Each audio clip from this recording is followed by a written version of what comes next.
So hey everyone, this is Lana here, and I'm back with a little bit of a different video that was suggested to me by Haku, which is Tom Nook's, is it Nook? Nook?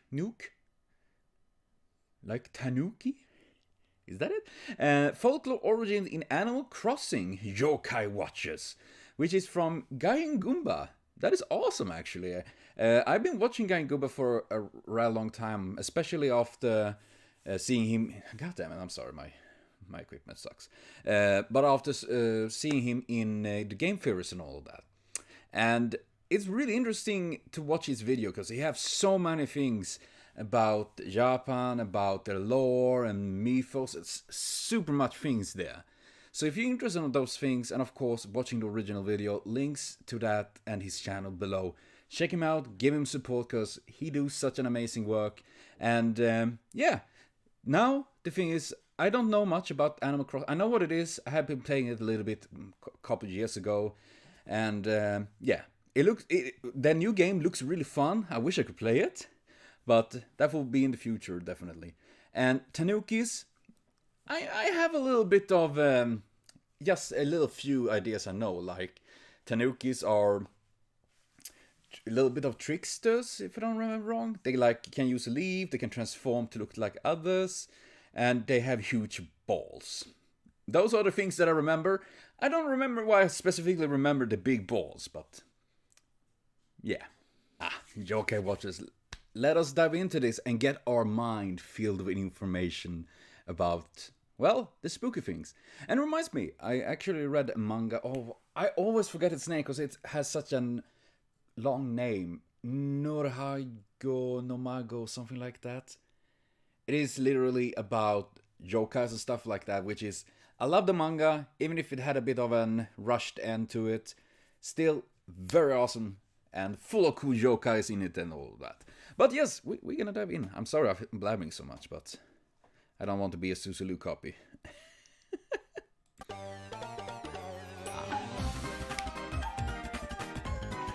Dude, I wasn't the Nook there. Dude, Hey everyone, Gaijin Goomba here, and welcome back to Yokai Watchers, where Monster Media meets to unravel the origins behind anime and gaming's coolest characters. Well, it's been almost 6 long years since Animal Crossing New Leaf came out for the 3DS, and I think this chart speaks for itself when I say it's about frickin' time we get a core game. E3 finally showed us Animal Crossing New Horizons, with lush modern graphics while keeping its traditional portability on the Switch. Going from a sleepy suburban town to a sun-kissed tropical island? Sign me the heck up! And just look at who's leading the charge. Kinda interesting that Tom Nook of all people would be spearheading the new... Yeah? They look cute. Seriously, the game looks fucking awesome. I mean, I actually remember... Wait, I think I do have one here. Oh, luckily I'm agile as a refrigerator. I actually do have Animal Crossing Wild World. I remember buying it many years. When was this actually released? 2006? Oh god, that was not yesterday. So yeah, that is the latest Animal Crossing game I played. And this looks really, really sweet actually. Man, I need to get a Nintendo Switch at some point. Installment of Animal Crossing though. Well, why wouldn't he? Isabelle left to get smashed last year, so Tom Nook took it upon himself to, quote, make sure everyone has a nice new place to call home when they're ready. See what happens when you shrug off your duties as mayor? Now with Isabelle, the one factor that kept the village in balance out of office, our long-awaited return to Animal Crossing is under the thumb of the biggest unregulated capitalist in the village. Okay, that was a little harsh. Look, I get that Tom Nook isn't exactly the most giving guy in the village, but like he says, he's no loan shark. Sure, he immediately incurs tens of thousands of bells worth of debt on your person out of nowhere with no legal regulation, but it's not like the guy's charging an 8% interest rate for a $100,000 loan that you were forced to decide on when you were just 18, right? I mean, that would just be ridiculous. Harsh, huh? Indeed. And I do love the Gombas and all that. He's such chubby cheeks. I love the style of it, actually. Makes me actually wonder where he got the name Gaijin Goomba. I mean, I know what Goomba is, but, you know. Oh, and I do remember that Nook is like this sharp businessman, you know. It's all about them bells. If it rings a bells, it do. And seeing that though, it's like, I don't think it's... You know, I've seen enough of capitalism to know that it is not a really good thing, actually. Oh, and I do love the fact that the reason why Isabelle is not there is because she's invited to Smash. And I'm still sad that we actually have her and not Valuigi. Rest in peace, Valuigi. Wow. Wherever you ride, my friend. Or, I mean... Wait. Isabelle is in Smash? That is true. I forgot that. I don't have the game. I don't have a Switch, so I haven't played the game. I just remember now, when I dug into my memory, that she was in the trailer and all of that. Oh my god. I always forget. I like Isabelle though. Well, tell me then, what exactly do you do in New Horizons? Well, where instead of picking fruit, catching bugs, and grave robbing in order to get your funds to pay for your new home and furnishings, in New Horizons, Nintendo took a page right out of Minecraft and has you building your own unique furniture and tools. Found from scavenging the island for materials and using Tom Nook's public workbench to craft them. However, you don't just start off with absolutely nothing. When you first arrive on the island, you actually get a smartphone with a tent and minimal provisions. Uh-huh. And how much did that cost? 49,800 bells. Okay, so let me get this straight. You spent almost 50 grand on a smartphone, a tent, a cot, an analog radio, and airfare to a deserted island? Yeah. Okay, now let's rewind time a little bit. How much did Tom Nook charge for a freaking house in Animal Crossing City Folk? 19,800 bells. So about half. Oh god, the prices, man. 50. Oh my god. 50 grand for a tent. Dude. I'm feeling just anxiety thinking about that. And I don't even have the game. And it is just a game. Oh god. I mean, my rent is about $350, I think, something like that. You know, for 50,000, I mean, I could pay my rent for like 1.5 years with that kind of money. That we should not trust capital. And I see the lantern in the background. Oh, I realize the little thing there. It's the one thing from Princess Mononoke. The forest spirit things. Those are like... half the price of your tent and trip to a deserted rock. Boy, you got fleeced harder than Fire Festival attendees, but I don't blame you. Tom Nook's not just a simple crafty capitalist. It's in his very nature to screw people out of money and present the illusion of a great deal. I mean, just look what he's modeled after. So you're saying that just because Tom Nook is a Tanuki, that makes him evil? That's a bit of profiling, don't you think? I personally love these guys. After all, Tanuki, while gigantic tricksters to be sure, are by and large harmless yokai. In fact, Tanuki are the one yokai these days people actually want around. Go to almost any mom and pop restaurant or food store in Japan, and you'll find a thicky dumb Tanuki statue hanging right outside. Not that I have anything against a small fat guy with huge testicles, but I would be terrified if I walk out and see a statue like that staring at me. Like, I would probably shit my pants. And it do really makes me wonder, what is up with the big balls? I'm gonna hang up on that. I'm sorry, but you're gonna hear lots of balls from me. The door. In this day and age, they're not symbols of financial fraud, but actually quite the opposite. They're symbols of business luck.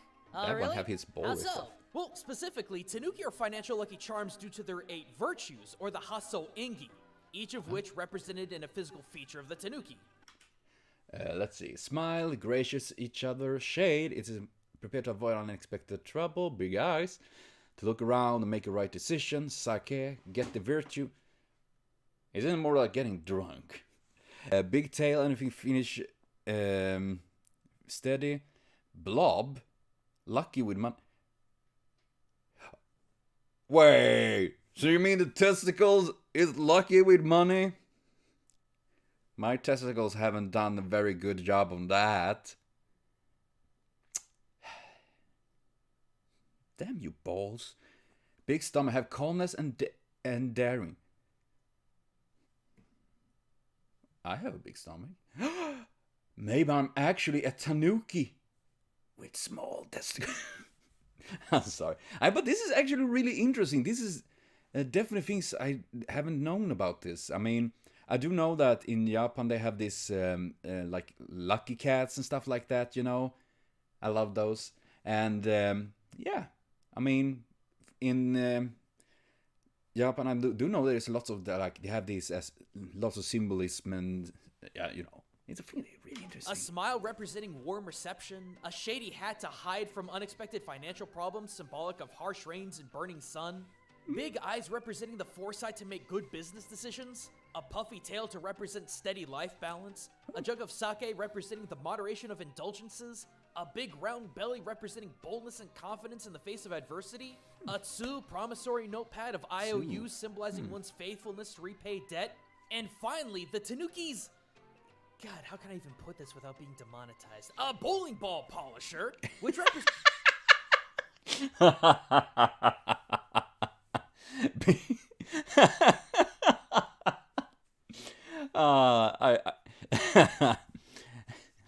I know this guy can't say it because I do know that he doesn't upload as I do. I upload daily crap, so for me, if I getting a demonetized video, it's nothing. But for a guy in that upload, not as often as I do. Like I think it's once a week or something, if lucky, or some video a month.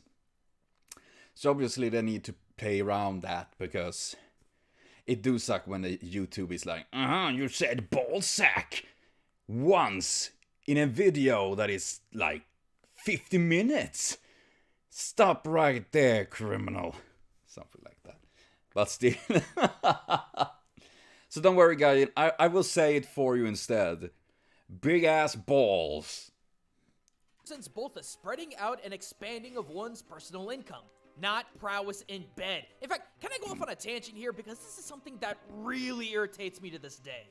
Oh, by all means. Culture shock us, Gim Gam. Alright, people. Once and for all, let's set the record straight, okay? The Tanuki's massive tea bags has nothing, I repeat, nothing, one more time now, nothing to do with virility. I've seen so many websites trying to claim this stupid misconception, but it straight up isn't true. Look, this is how it breaks down. In the book Hagane no Chishiki, or Knowledge About Steel, circa 1971, author Owaku Shigeo cites that the super... Are they using their testicles to catch fish? That is one of the coolest things to use your ball sack for than I ever seen. And to be fair, if you have such massive balls, I'm pretty sure it's pretty hard to get it hard, you know, and getting... Because, you know, probably mobility is not the greatest thing. So, I'm just saying. I'm not ball shaming. If you have big balls, small balls, no balls, everything is good. And though this is fucking amazing. Holy crap. Stretchy sack concept is actually a metallurgy joke from Smiths in old school Kanazawa. See, these guys specialized in gold leaf, super thin sheets of gold that had to be delicately pounded, and there was nothing better that pounded gold leaf than Tanuki skin. It was tough enough to take several hammer blows without tearing, but malleable enough that even a ball of gold smaller than your fist could be hammered out into a length of 8 tatami mats, or hachijojiki, basically about 12 square. I'm sorry, my computer is... I don't know why it's doing this. But damn, that's... I'm concerned about the fucking umbrella there is watching me like... It's like Toho umbrella thing. But...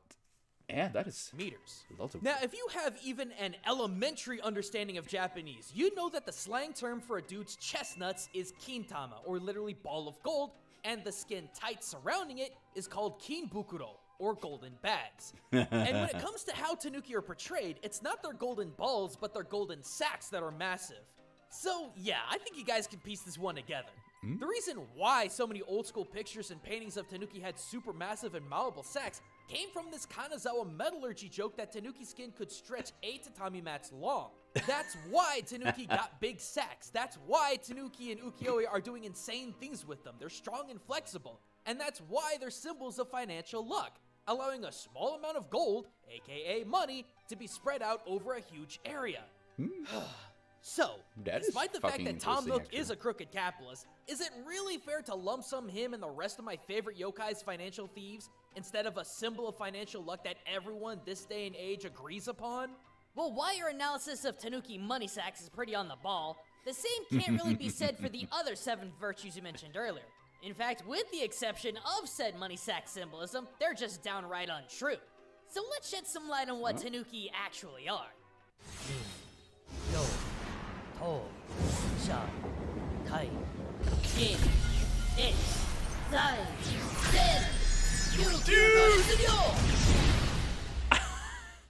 No matter how much they... I want an anime with Guy and Goomba. Please make that happen. That looks just outstanding. I love it. Oh gosh. Though I think it's really interesting. I mean, about like the entire thing with how this idea, how this kind of myth came to be. Seriously, it's fuck yeah. May have evolved and changed over the last 300 years. The matter of the fact is, Tanuki are grifters who are so skilled in their craft that they would make Billy McFarlane green with envy.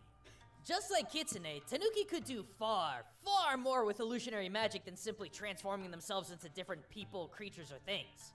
Rather, they also had the power to transform the appearance of one particular item into another. Some popular examples of these include turning rocks and soil into gold, leaves into bank bills, and one of my personal favorites, turning horse poop into the appearance of rice and cow bones into the guise of vegetables. No, for real, there are actual accounts of this. To be more specific, these are accounts of Kitsune doing this. But something you gotta bear in mind is that the very concept of the yokai tanuki is derived not just from Japan's, but China's and Korea's concept of the malevolent trickster fox. More on that in another video. Anyway, according to the 12th century fox hunting record, or Kobe no Ki, an unnamed kitsune was able to trick a local realtor into selling them a house purchased with fine silk, gold, silver, and other precious commodities. However, as soon as the seller had left the area, his riches mysteriously transformed into bones, rocks, and busted sandals. The book also cites that this kitsune swindled another party of people by treating them to a meal of rice and veggies, only to realize that after the kitsune was long gone, they were munching down on dung and bone. So, I'm sorry my dude, but your favorite yokai isn't carrying around that Sucho ledger of unpaid bills because he's trying to honor his debts. But rather, it's symbolic of how he doesn't pay for anything. Likely keeping any true riches to himself, the Tanuki will use illusionary magic to transform stone and leaves into the appearance of golden banknotes, only for those to transform back into worthless crap when the Tanuki is long, long gone. Well, in that case, how is Tom Nook swindling us any more than a flat fee? I mean, sure, the guy throws heaps of debt on the player to buy a new house, or a tent in the case of New Horizons, but the stuff that Tom Nook and the Nooklings sell are physical, functional items. You're making it sound like Tom Nook is charging us an extraordinary amount of money for essentially garbage. Oh, my poor sweet summer child. That's because he is. Seriously, did anyone stop and think why furniture in Animal Crossing is stored as leaves? See, in most installments of Animal Crossing, larger furniture, which are usually purchased from Tom Nook and the Nooklings, look normal, but are transformed into leaves as soon as the player picks them up. It's not really been discussed why this is the case, with most people assuming it's just a visual placeholder in the theme of Animal Crossing's icons. But is it really? We've already gone over the fact that Tanuki and Folklore could turn leaves into banknotes, but what if they could do more with them? Though it's hard to cite, in a handful of paintings from the mid to late 1800s, Tanuki are shown to place leaves over their heads prior to transformation, a trend that we see all over the place in media. This likely comes from the concept that Kitsune in China's folklore would place bones on its head and leaves on its body, and once it could balance all these materials, it would then transform. Such as cited in the Soul Shenji, or Search for the Gods, cause remember, Tanuki yokai came from Chinese Kitsune. So in light of that, wouldn't it be a fair theory to say that Tom Nook and the Nooklings are actually selling you last autumn's foliage? I mean, consider the fact that the only time furniture isn't represented as leaves is in Pocket Camp. And in that game, Tom Nook and the Nooklings don't really sell you the bulk of your goods, but rather they're crafted by Cyrus and Reese. I guess it's really not so far outside the realm of possibility. I mean, granted, I don't know the entire history of Animal Crossing in fine detail, but all things considered, maybe Tom Nook has been pulling the wool over our eyes for a couple of decades. I mean, I'd like to give the guy the benefit of the doubt, though, considering he started off living in a stump only to flip it for double profit and became the financial genius he is today. And supposedly he generously gives to charity if Happy Home is to be believed. And according to Aya Kyogoku from Nintendo, Tom Nook is actually taking all that debt from everyone in New Horizons and investing it back into the community. But knowing he's a Tanuki and theoretically capable of all his trickery and magic, now I'm not so sure. Well, what do you guys think? Is Tom Nook on the level, or is he pulling the biggest con in the no Nintendo universe? Let us know in the comments below. And if you'd like to learn even more about the fascinating world of Japanese yokai and games and anime, be sure to subscribe and hit that bell to never miss out on the newest episode of Yokai Watchers, as well as new episodes of Witch Ninja and Culture Shock. And be sure to swing by our streams at twitch.tv/Gaijin Goomba as we break down culture and gaming live. But until next time, everyone, this is Gaijin Goomba, signing out. That's awesome, seriously. As I said in the beginning, check him out for more amazing work. And I will say, as I think I was pretty much on the money, when it comes to the Tanuki, you know, that they are being quite a lot of a trickster and stuff like that. And I will say, you know, as they asked there in the end, like, why do you think he's like being a bad one and all? And I will say, yeah, I will. Even if you do some good, obviously, but it is like taking any rich person born through capitalism and all that. And I myself have had, you know, I'm not the biggest fan of capitalism or anything like that.